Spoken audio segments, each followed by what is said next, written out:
The Trumpet Daily with Stephen Flurry. Hello again, everyone, and welcome back to the Trumpet Daily radio show. Lots to get to on today's program. Of course, today's the day of impeachment. Impeachment Day is finally here as the House of Representatives assembles to take the vote. This is what the Democrats have been fantasizing about for 3 years. They've wanted to do this since the day Donald Trump was elected. They've been after him on that. Nancy Pelosi admitted as much just the other day, that they've been working on this for 2.5 years, she said. It goes back a long ways before the phone call in question, the July 25th phone call. President Trump, yesterday, he sent the House Speaker a letter, a fiery letter. And, of course, all of the Democrats and the Democrat media complex, they had a ball with that yesterday, last night. The comedians, the left-wing comedians, saying that the president is just bonkers and deranged. He's irate. This is how CNN reported on the 6-page letter that the president sent to the House Speaker just before this impeachment vote. Clip 1. If you read through this letter, you can clearly see that the president is irate. It's really a summary of all of his objections and frustrations that he's aired publicly on Twitter and in person since September. But this was essentially him putting them all in one record, which he said he realized wasn't going to change the outcome of tomorrow's vote. It's a pretty amazing letter, actually. It does kind of put everything there in the record, the chronology. If we have time later in the segment, we'll read from some of it. But as I say, the reaction, it's predictable. The New York Times today said it was a diatribe. And it does remind us of the way they've reacted to a number of other reports, revelations, investigations. Anytime you just sort of gather all the facts and present it forcefully, well, surely it's unhinged, or it's an angry diatribe, or it's coming from a deranged mind.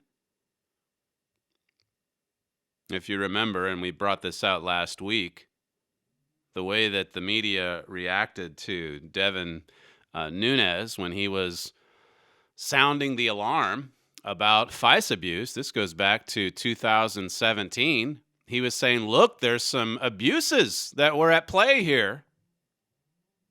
Grabian put together a montage of the media reacting to that. This is clip 2.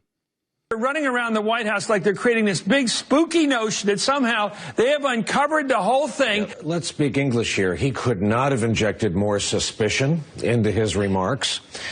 He wanted to be on television. I'm dumbfounded here. I don't know what he's trying to prove. Why would he blow himself up, blow the committee up? He just blew himself up yesterday because... I have never seen a committee chairman come out in front of the press and just kind of pour gasoline all over himself and light himself on fire. He's really tossed a bomb into the relationship with you. I can't believe for a moment they're happy at the FBI this morning. He's obviously doing the bidding of a president who is a political day trader. I think this was pure theater.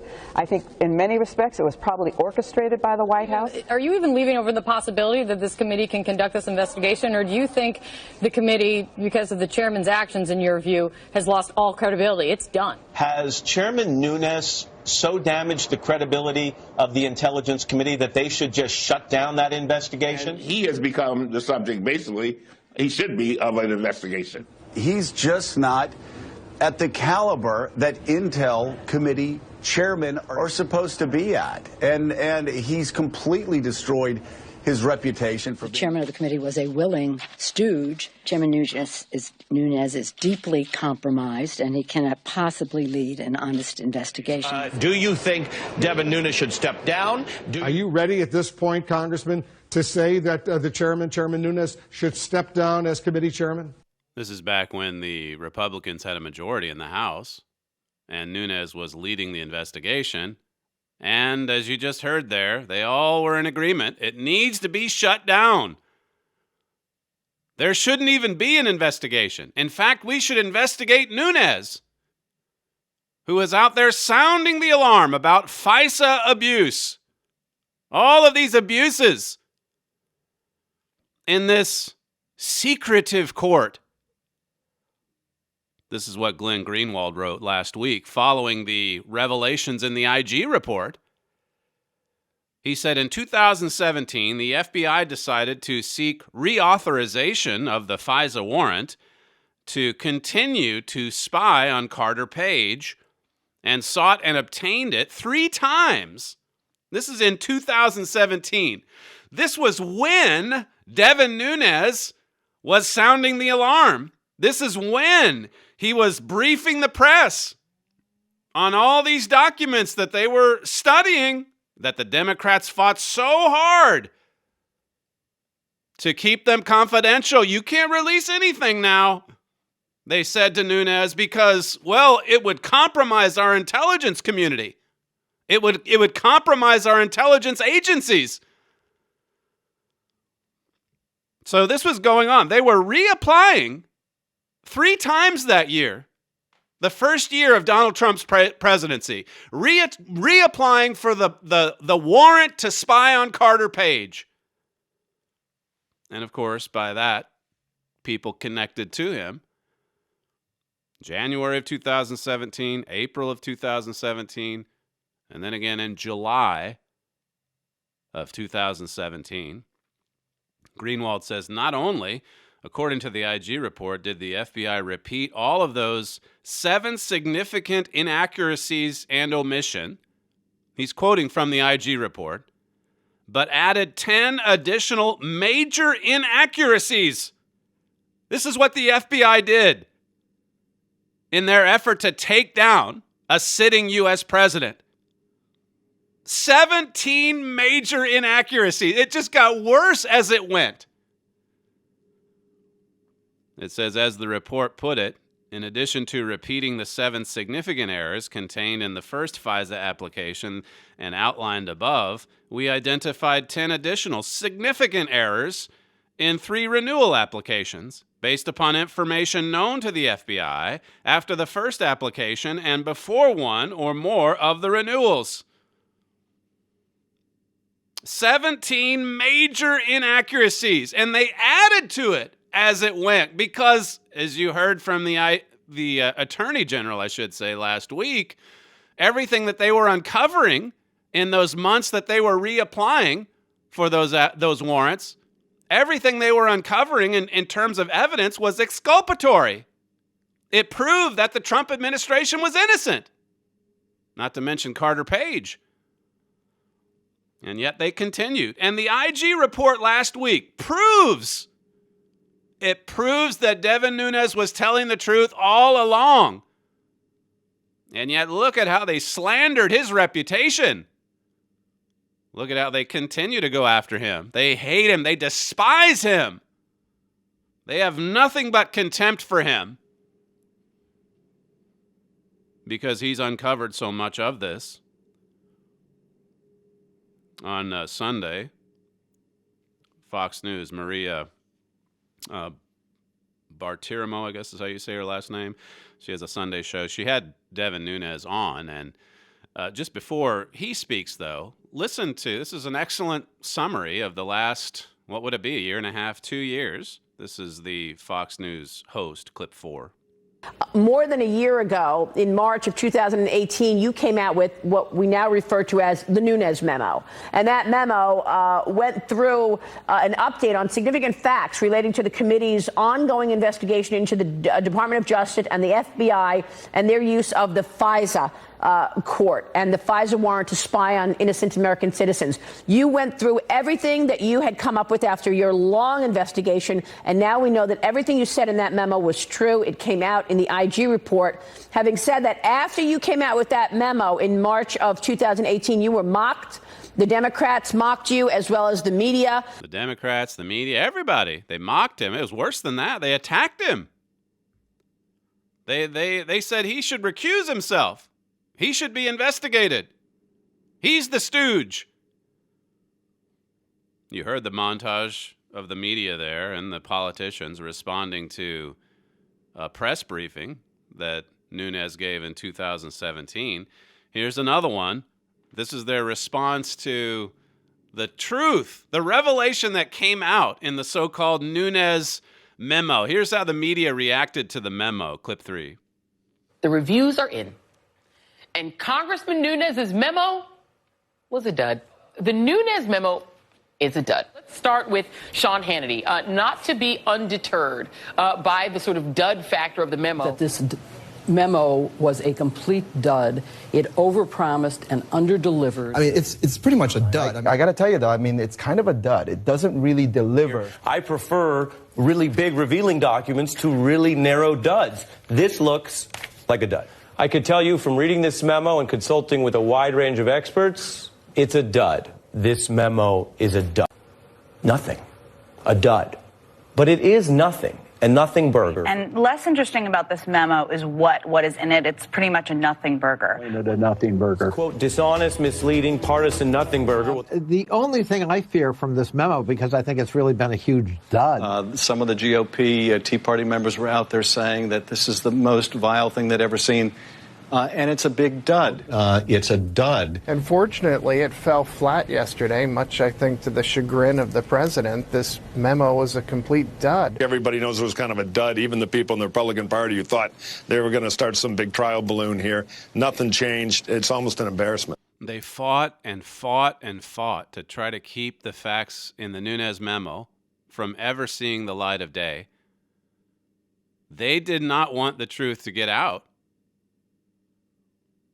Then it finally comes out, and so they have to react. How do you react? Well, there's nothing really there. And, oh, by the way, Nunes, he still needs to be attacked. We still need to take him down. They go after the messenger, and then they keep right on lying. Memo comes out, and you had, as we played last week for you, you had Jim Comey and others out there lying, saying there's no abuses here, nothing. I mean, the FISA application process, there's checks and balances in place all the way through. Nothing bad can come from that. This is Jim Comey on MSNBC back in April 2018. This is soon after the Nunes memo was released. Clip 8. Nearly a dozen members of Congress this week said that every official who signed off on those warrant applications, including you, should be prosecuted for doing so, that FISA warrant is a scandal, and that Carter Page was wronged. What do you make of that whole line of criticism? I don't think it's based in substance or law or a genuine concern for the integrity of the FISA process, which is incredibly rigorous and overseen by independent federal judges. These are federal judges, don't you know? I mean, it's incredibly rigorous, this process. And we did everything just by the book. And who are you, he was out there saying, who are you to even question the process? Who are you to question me? This is clip 9. I have total confidence that the FISA process was followed and that the entire case was handled in a thoughtful, responsible way by DOJ and the FBI. I think the notion that FISA was abused here is nonsense. And it was abused over and over again. And as Horowitz pointed out, it got worse with each reapplication. Now, you can go to the FISA court website just to get a little synopsis of what this secretive court is about. It's in Washington, D.C., as you would expect. It's composed of 11 federal district court judges. They're appointed by the Chief Justice of the Supreme Court, and each judge serves a 7-year term, and it's all kind of staggered. So there's these 11 judges. They're all serving a 7-year term. They're appointed by the Chief Justice. And their job is to basically approve, which they nearly always do, to approve these applications brought in by the DOJ to spy. Now, if you go back to March of 2017, you'll remember the outcry in the media when President Trump tweeted out on, I think it was March 4th, he said, I just found out that the Obama people were spying on me. Or he had my wires tapped. And the reaction to that, you would have thought World War III had just started. People coming out in full-throated defense of Obama and his people. The president said, President Trump that is, how low has President Obama gone to tap my phones during the very sacred election process? He says, this is Nixon Watergate. This is Nixon Watergate all over again. They were spying on me, he said. And think about this with respect to what we now know. This is a summary, going back to the FISA process. This is a summary provided by ABC. And it was right at that time. Basically, they came out like everyone else and said, oh, come on, President Trump, he's just paranoid. He's a conspiracy theorist. And let me, ABC says, let me tell you about just how rigorous this process is. I mean, there's integrity here. ABC says, the court made up of, I got through some of these details a moment ago, talks about the 11 judges, 7-year term, and so on. They meet in private, sometimes in the middle of the night. FISA targets are highly classified. It says here, the FISA court was authorized under the Foreign Intelligence Surveillance Act of 1978. So this is almost 40 years ago, set up by Congress. It was passed in the wake of Watergate and other intelligence abuses uncovered by the Church Committee. It allows the government to eavesdrop on any foreign power or agent of a foreign power engaged in espionage or terrorism. So this is the court. There's 11 judges there. They operate in secret, and they basically approve if the DOJ can surveil or eavesdrop, as it says on the ABC article, a foreign power or an agent of a foreign power. ABC says the act clarifies that although a U.S. citizen may be classified as an agent of a foreign power, he or she cannot be categorized that way solely upon the basis of activities protected by the First Amendment to the Constitution of the United States. So in other words, you've got to be very careful when it's an American citizen. You've got to come forward with some serious evidence that this is, if not a foreign agent, an agent of the foreign power, if not a foreigner, I mean an agent, that is. So this is what they basically had to say that Carter Page was. He was operating as an agent of a foreign power, that would be Russia. It says, and listen to this, more than 1,000 applications for electronic surveillance, all signed by the Attorney General, are submitted each year, and the vast majority are approved. It says from 2009 to 2015, for example, more than 10,700 applications for electronic surveillance were submitted, and only one was denied in its entirety, according to annual reports sent to Congress. Another one was denied in part, and 17 were withdrawn by the government. So during that 6-year bracket, 2009 to 2015, of 10,700 applications, one was denied, and one was denied in part. And that's it. Everything else moved right on through. It's like Greg Jarrett brought out in his book from a couple years ago. I think he's got a newer one now, but the one he wrote a couple years back about this hoax. He was talking about the FISA application process, and he said that the integrity of the process is entirely dependent on the government. That would be the DOJ or the FBI. It's entirely dependent on the government being truthful and forthright. And what the IG report found is that the Comey people, the Obama people, were hardly truthful or forthright. They withheld information. They distorted information. They told outright lies in those applications to get a warrant. 17 major false or misleading statements or omissions. It's entirely the judge. Keep in mind, or the judges. How many of them that hear this? The judges are listening to the government only. Carter Page doesn't go in there. He doesn't even know what's going on. It's highly secretive. So it's totally dependent on the integrity of the government officials. Think about that exchange that Peter struck. He was working the case, remember? Same with Lisa Page. They were working the Clinton case, the emails, and then also the counterintelligence investigation, which turned into a straight-up investigation into Donald Trump. Because the goal, keep in mind, the goal from day one is impeachment. He has to go. This is the insurance policy, said Strzok in one of his other text exchanges. But think about the one in July of 2016. This is from July 25th, 2016. And they were discussing this judge, Rudy Contreras is his name. He was just appointed to the FISA court. And there's only 11 judges on that court. 7-year terms.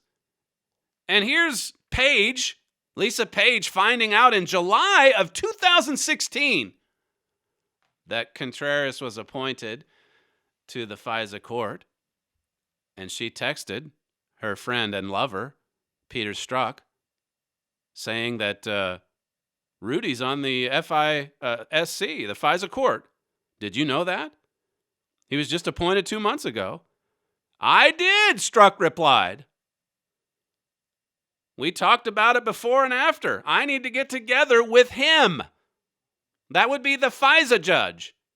Peter Strzok, I need to get together with him.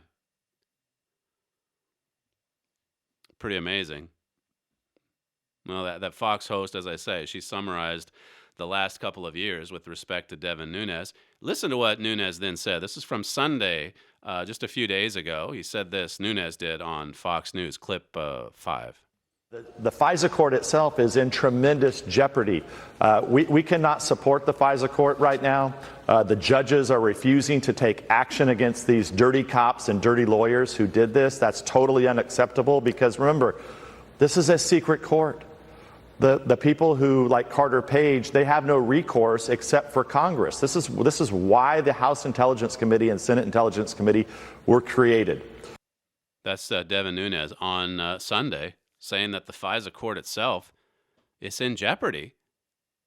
And there are people calling for it to be totally disbanded. Just get rid of it. Because the way it was started 41 years ago, it's not doing anything to protect people, to protect the rights of U.S. citizens. It's being manipulated, this system, because of corrupt individuals in the Department of Justice, in the FBI. Some of them they've been removed, I know. But the Wall Street Journal was saying just this morning in its editorial, the country deserves a thorough accounting of what actually happened here. Yesterday, the FISA judge, I'm not sure if this is if there's like a chief judge on the FISA court. In any event, it's someone representing, it's one of the 11 judges, Rosemary Collyer. She released, according to the Wall Street Journal, a blistering order following the IG report. Now, here's the FISA court itself saying, look, there needs to be changes. We were deceived. This is the FISA court, of all things. This was released yesterday while the media was too busy mocking Donald Trump as per usual, or saying he was deranged or that he's irate. He sends this letter to Nancy Pelosi. Totally focused on that. Meanwhile, as the Journal brings out here, in a blistering order that she made public, presiding FISC judge. So this is the presiding judge, Rosemary Collyer, responded to last week's IG report on the FBI's dishonest applications. She notes that the FBI appears before her court without a competing pleader, and that the government thus has a heightened duty of candor to the FISC in ex parte proceedings. See, they have a heightened duty to tell the truth, to be forthright, to include all the information, even if it's exculpatory. This is according to the presiding judge over the court. The Journal says here, she adds that the IG report found troubling instances in which FBI personnel provided information to the court which was unsupported or contradicted by information in their possession. FBI officials also hid information from the court that was detrimental to their claim of probable cause that Mr. Page was an agent of a foreign power. So the Journal is understandably pleased that Judge Rosemary Collyer would speak out like this. We haven't heard from the FISA court through all of these scandalous activities. Finally, we hear from FISA. Finally, we hear from this secretive court. It's that bad. The evidence in the IG report last week is so damning that now you have even the FISA court itself. And the Wall Street Journal says the FISA judge strikes back. It's about time. But that's the thing here, is we also learned from the IG report just how early on this case against Donald Trump just totally collapsed. William Barr explained that to us last week. A couple of clips that we played of him, where he came out the day after the IG report was released and basically said, well, the BuzzFeed, all that stuff, January of 2017. And then right after that, everybody knew it was based on the dossier and everybody knew it was a fraudulent document. And how much did the FISA court know? How much did Judge Collyer know? I'll get to that in just a second. Going back to what Nunes said on Sunday, just a few days ago. Here's clip 6. It wasn't that we just learned about this in February of 2018, Maria. We actually, House Republicans, learned about this in the spring of 2017, at least the initial part, that the dossier had been used, that the Clinton paid for dirt. Spring of 2017. This is Nunes taking us through the timeline. You go back to the tweets, remember, from Donald Trump. I just learned that I'm being spied on. That was the same day, I believe it was the same day that Mark Levin on his show talked about, he just put together all of these press reports. New York Times, Washington Post. The spying, I think that the Times actually used wiretap in its headline. And then during that same time, that transition period and the first few weeks of the Trump presidency, you had all these reports about Obama on the way out expanding the reach of intel gathering and how they could share that communication with all the different agencies.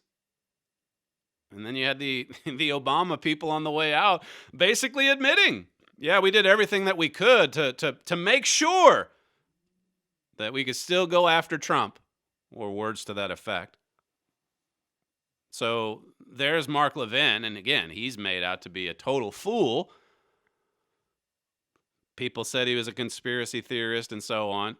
And here, now we know, finally, after 3 years, the IG report comes out, and we see all of this wrongdoing, all of this corruption, all of these lies, the distortions, the omissions, a FISA process that, as Devin Nunes said on Sunday, a court that's itself in tremendous jeopardy. Now, he said in that clip I just played for you, it's not like it just goes back to my memo from what was it, March of 2018. This goes back to March of 2017. Now, Mark Levin on his program yesterday, he talked about, I think this is a foundation that he actually is associated with in some respect, it's Landmark Legal Foundation. They filed a motion or whatever you would call it. They submitted a brief to the FISA court on April 20th, 2017, as a friend of the court, basically, saying that you ought to look into this because there are abuses here. And this is a summary from the brief. Sam and I just skimmed through it this morning. It's very interesting. If for nothing else, it gives you a timeline of what was happening in that transition. And we've spent time on that before on this program. But this is the Landmark Legal Foundation submitting its brief to the FISA court, April 20th, 2017. And it says, according to media reports, during the last year of the prior administration, law enforcement and intelligence officials sought and eventually obtained authorization from this court to eavesdrop on then or former Trump campaign officials, continued monitoring the individuals, even when no evidence of wrongdoing was said to have been found. And remember, that's something Mr. Barr stressed last week in those clips we played. That, okay, if it was flimsy evidence to ever kick off this investigation in the first place, what's so wrong about this, what makes it so much worse, is that as soon as they got into it, they saw there was no truth to it. And yet they continued to spy. They continued to eavesdrop, even as they turned over exculpatory evidence.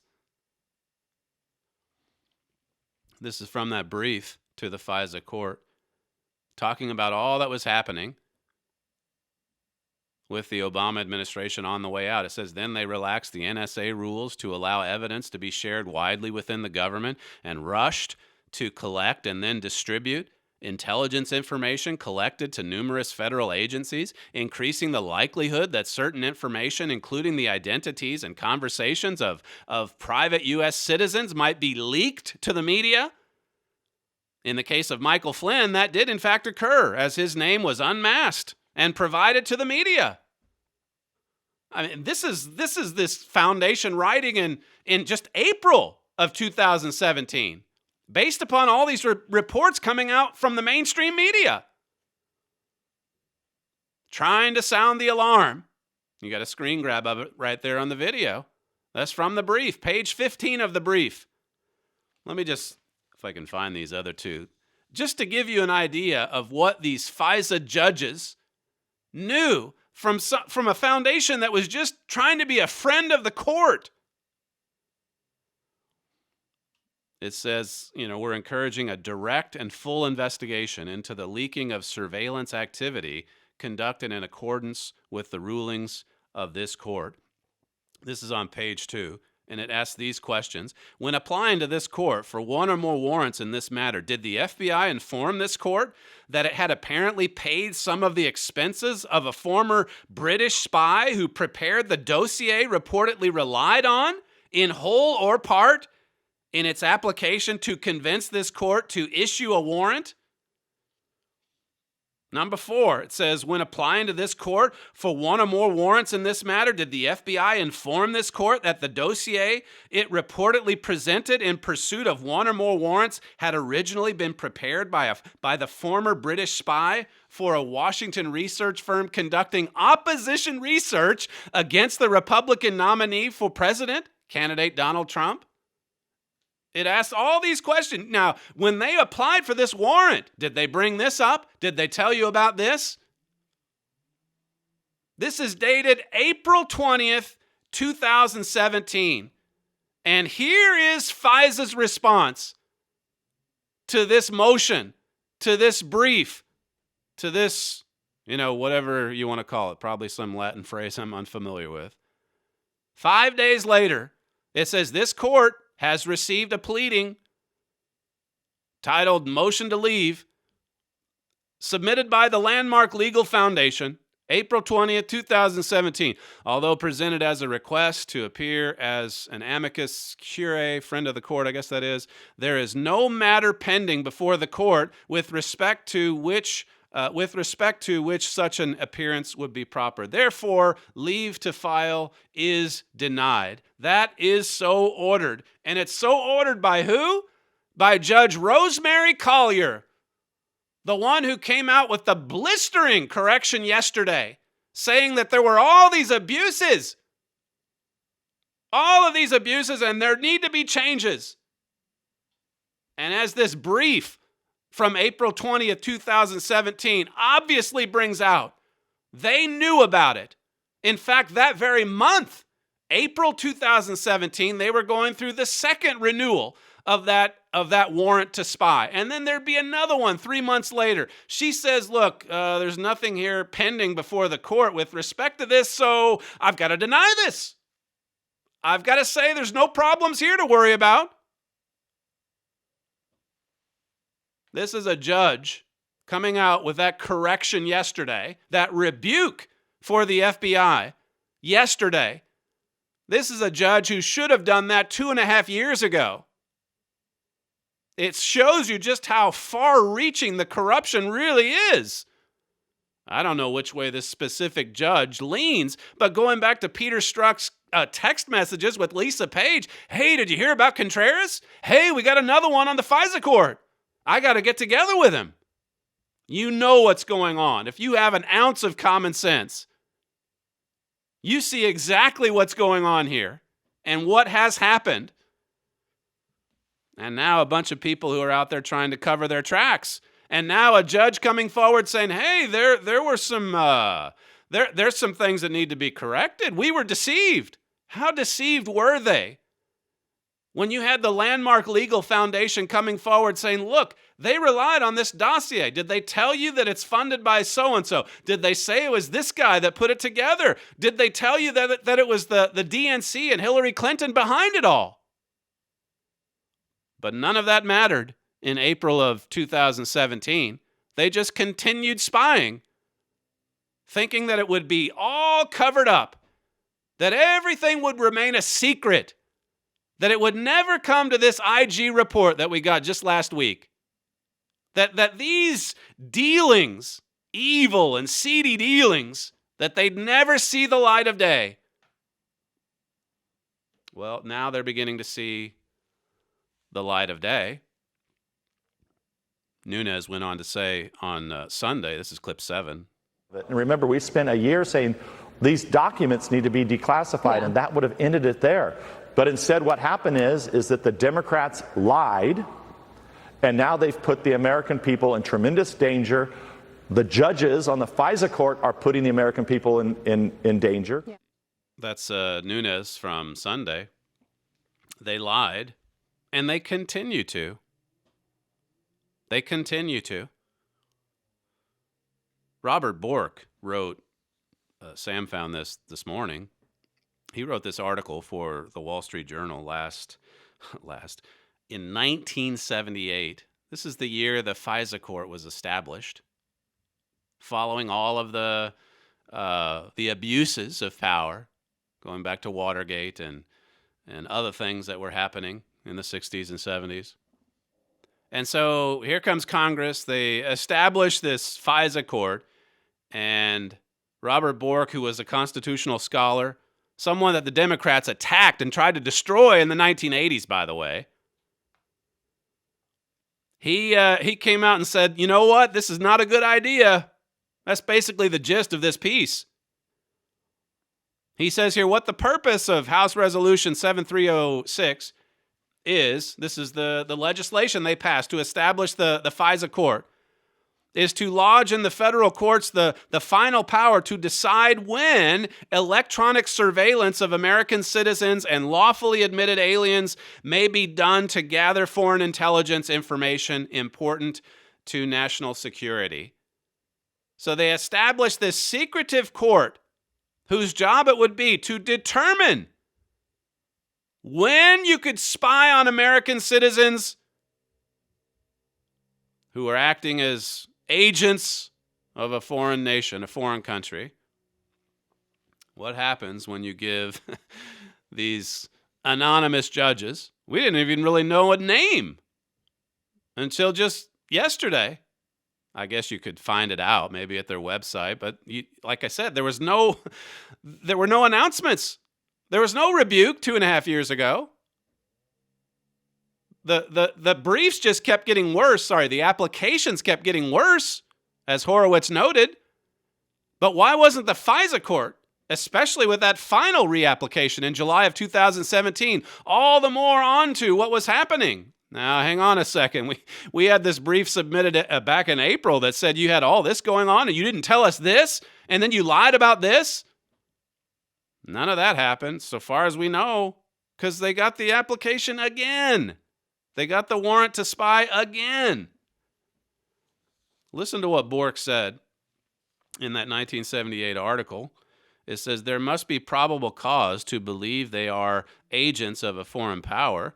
The bill may also require reason to believe that a crime may be committed. Much of this tracks existing executive branch practice. The political appeal of the bill lies in the introduction of judges and warrants. And then further on, it says, there are and can be no judicial criteria for making decisions about the needs of foreign intelligence, and judges cannot become adequately informed about intelligence to make the sophisticated judgments required. So it is a difficult matter. You could see it both ways. Well, but if you don't have any court, then that just gives the sitting president license to do whatever he wants. And it's more likely to be done in secrecy, and no one ever finds out. Well, Mr. Bork's point here is that, well, if you put these 11 judges on it, how much do they know about intelligence gathering, what's considered a threat or whatever? And as we know from the figures, it's well over 99% that are just rubber stamped right on through. Bork says the law would almost certainly listen to this and see how prescient this is.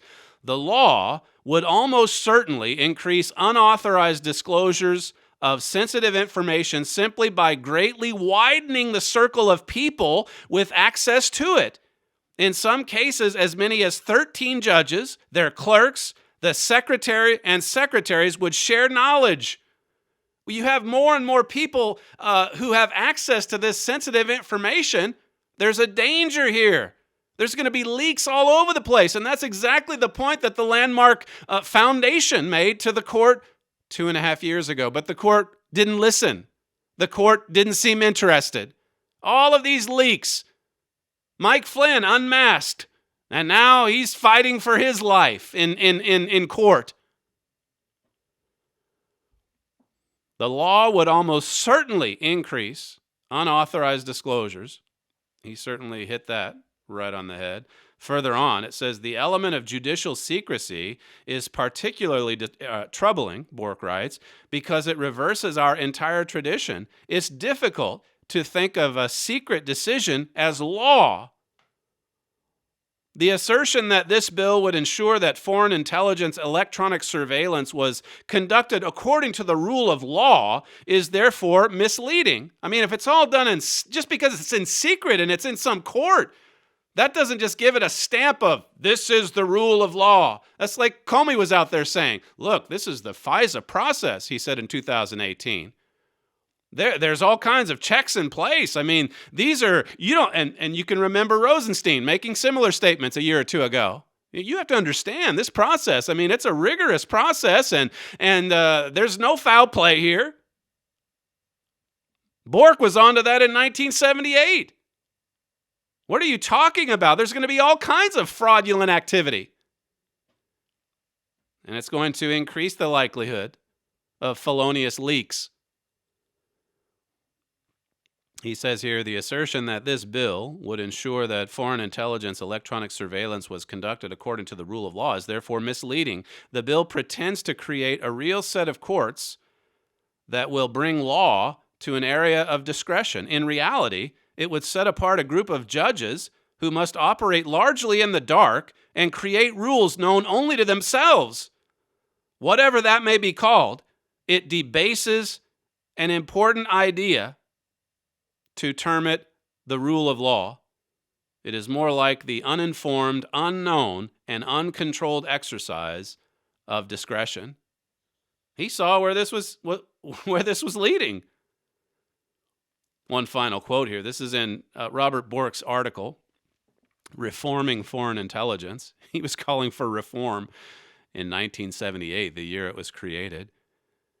He says, when an attorney general must decide for himself, so here he's in favor, basically, of doing away with it. And listen to the reasoning. When an attorney general must decide for himself, without the shield of a warrant, whether to authorize surveillance and must accept the consequences if things go wrong, there is likely to be more care taken. So even if there is an abuse of power at the level of attorney general or even the president, if things go haywire, if things go wrong, or if a whistleblower comes forward, he's going to be held to account. As it is, look at what we've witnessed these past 3 years. No one's held to account. Oh, the Judge Rosemary Collins, she comes out yesterday and says things need to change. The IG, Mr. Horowitz, things need to change. There are all these abuses. But who's held to account? Maybe some will be, following Durham's report later on. But still, look at all of them. Look at the way they're reacting. Look at Jim Comey's supposed apology from Sunday. It's barely an apology. Okay, well, Horowitz was right about this, and I overestimated this, and this. But they all are able to kind of wiggle free because of this process, this FISA process. It says here, well, let me just back up and read it again. When an attorney general must decide for himself without the shield of a warrant whether to authorize surveillance and must accept the consequences if things go wrong, there is likely to be more care taken. The statute, however, has the effect of immunizing everyone. And sooner or later, that fact will be taken advantage of. Listen to this. Listen to this. The statute, this is the establishment of the FISA court. It has the effect of immunizing everyone. And sooner or later, that fact will be taken advantage of. It would not be the first time a regulatory scheme turned out to benefit the regulated rather than the public. You see, try telling Carter Page that this scheme, established by Congress in 1978, try telling Carter Page that this scheme benefited him. How did it benefit him? How did it benefit the Trump campaign? How did it benefit the United States of America? The Wall Street Journal this morning is right. They owe the new leadership at the DOJ. They owe it to the American people to get to the bottom of this. We'll see how far they go. At least there's an attorney general now who's calling out so much of this corruption. He had that interview last week.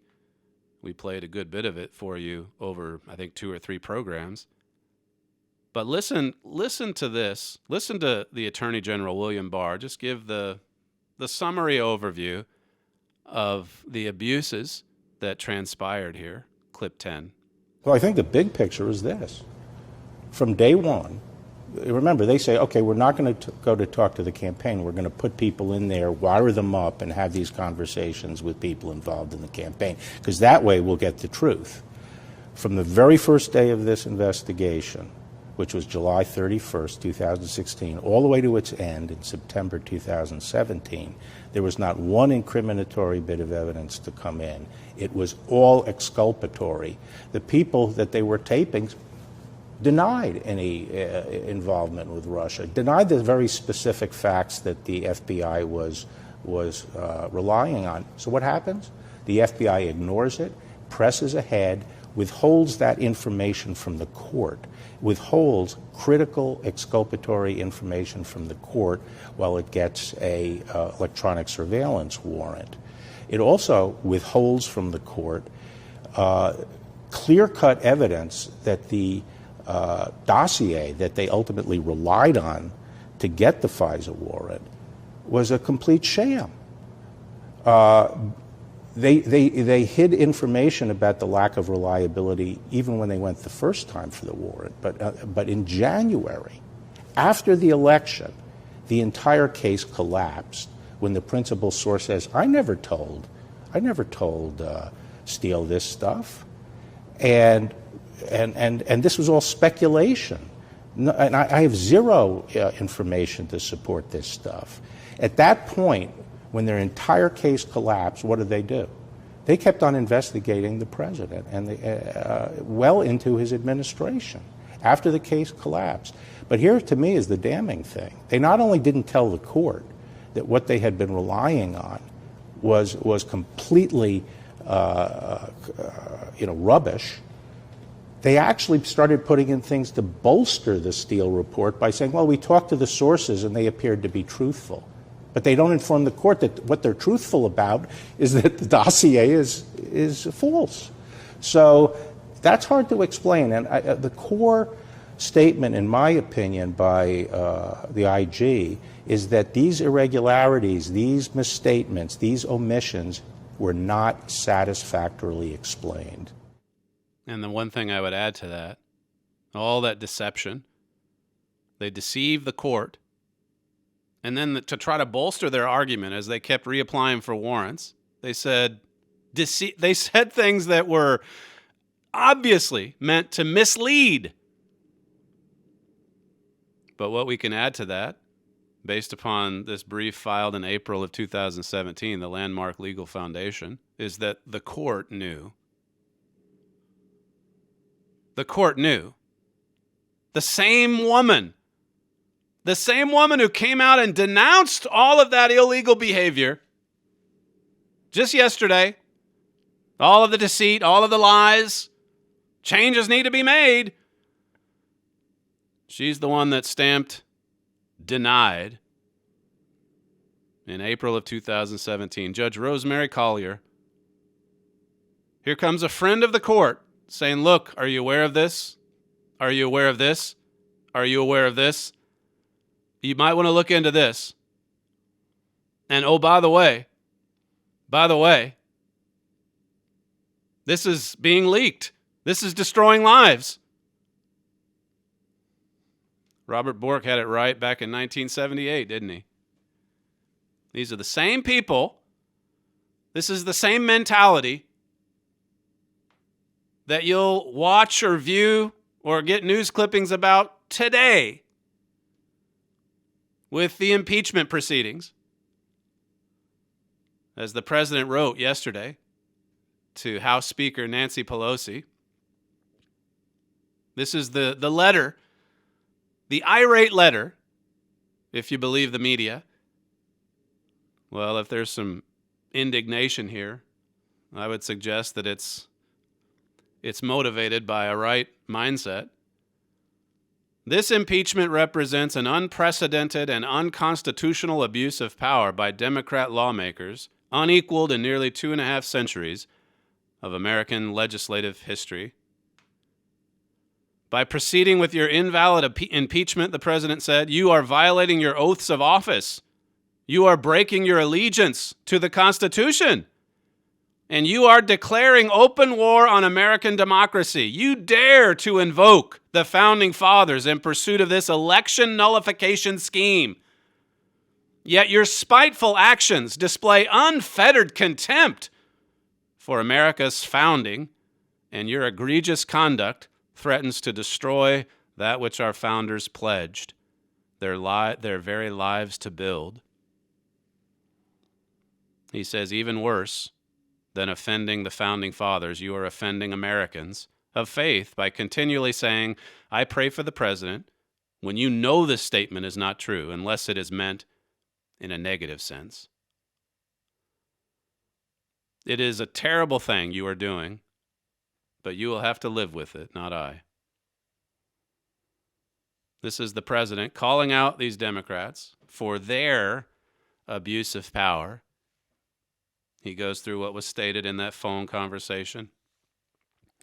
And then he says further on, you know full well that Vice President Biden used his office and $1 billion of U.S. aid money to coerce Ukraine into firing the prosecutor who was digging into the company paying his son millions of dollars. You know this because Biden bragged about it on video. Biden openly stated, I said, I'm telling you, you're not getting the $1 billion. I looked at them and said, I'm leaving in 6 hours. If the prosecutor's not fired, you're not getting the money. Well, he got fired. Bragged Biden. The president wrote to Pelosi, even Joe Biden admitted just days ago in an interview with NPR that it looked bad. Now you are trying to impeach me by falsely accusing me of doing what Joe Biden has admitted he actually did.